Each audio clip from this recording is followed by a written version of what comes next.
खबर आ रही है महाराष्ट्र में सियासी हलचल के बीच गुवाहाटी में एकनाथ शिंदे गुट ने बैठक बुलाई है। कयास लगाए जा रहे हैं कि बैठक में एकनाथ शिंदे गुट कोई बड़ा फैसला ले सकता है। एकनाथ शिंदे गुट भी इधर बड़ी बैठक बुला रहा है और गुवाहाटी में ये बैठक होनी है और इस बैठक के बाद कोई बड़ा फैसला लिया जा सकता है, क्योंकि आज सुबह से बहुत सारी खबरें आ रही हैं। संवाददाता आनंद हमारे साथ जुड़े हुए। आनंद, बार बार ये सवाल मुंबई से उठाया जाता है कि अगर वाकई में संख्या बल ज्यादा है, ताकत पूरी है, इंतजार किस बात का, और क्या अब हम ये समझें कि इस बैठक के बाद मुंबई लौटने का कोई फैसला हो सकता है या फ्लोर टेस्ट को कॉल करने का कोई फैसला हो सकता है?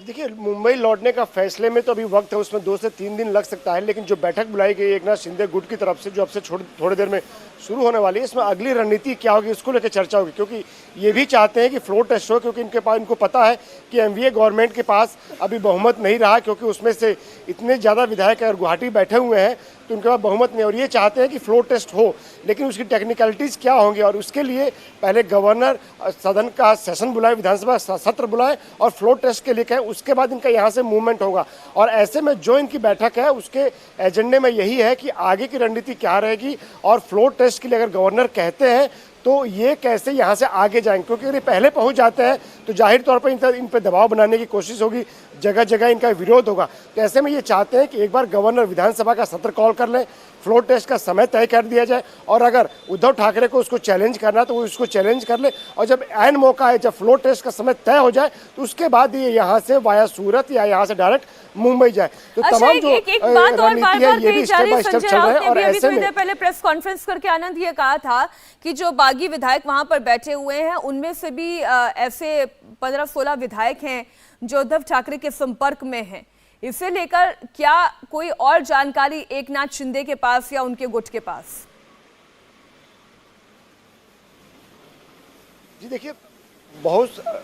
सारे विधायक ऐसे होते हैं, वो भी अपना राजनीतिक भविष्य देखते हैं और तोलते हैं कि वजन किधर है। और अभी जो मैसेज है उसमें ये मैसेज साफ तौर पर चला गया कि उद्धव सरकार ने अपना बहुमत खो दिया है। तो ऐसे में कोई भी विधायक जो यहाँ पर आया हुआ है उसमें से अगर वापस लौटेगा तो उसको अपनी भविष्य की संभावनाएं जो है नजर नहीं आएंगी, क्योंकि यार वो देखेगा कि यह बागी विधायक को बीजेपी के साथ मिलकर सरकार बनाने जा रहे हैं, तो उद्धव ठाकरे के पास वापस जाकर उन्हें कुछ नहीं मिलने वाला। तो ये एक प्रेशर टैक्टिक होती है और एक पॉस्चरिंग होती है कहने की कि हमारे संपर्क में भी कुछ विधायक है। लेकिन यहाँ जो नंबर है ये नंबर पर्याप्त है, 2/3 मेजोरिटी है। अगर ये किसी दूसरे पार्टी में विलय करते तो भी उसके लिए भी कानून के हिसाब से इनके पास पूरा नंबर है, और अगर अलग गुट बनाते हैं तो भी इनके पास पूरा नंबर है। तो ऐसे में इसमें से कुछ विधायक लौट के जाएंगे, इसकी संभावना कम है। एक आध विधायक भले फ्लोर टेस्ट के समय दबाव में आ जाए या अपने परिवार के दबाव में आ जाए, बाला साहब ठाकरे के नाम पर कसम दे दिया जाए तो वो दबाव में आ जाए, लेकिन एक बड़ा चंग, बड़ी मेजोरिटी जो यहाँ पर है उसमें से विधायकों के टूटने की फिलहाल संभावना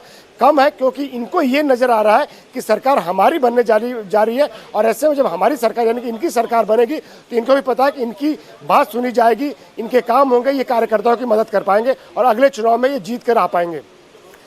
इसके अलावा अगर बात की जाए बीजेपी की रणनीति की, तो क्या वहां से कोई और जानकारी गुवाहाटी पहुंची है? क्या बागी विधायकों में से किसी को या एकनाथ शिंदे को संपर्क किया गया है? क्या कोई ऑफर बीजेपी की ओर से दिया गया है? देखिए, पूरा जो ऑपरेशन है इस पे बीजेपी की छाप है और इसके पीछे पूरी बीजेपी काम कर रही है, क्योंकि एकनाथ शिंदे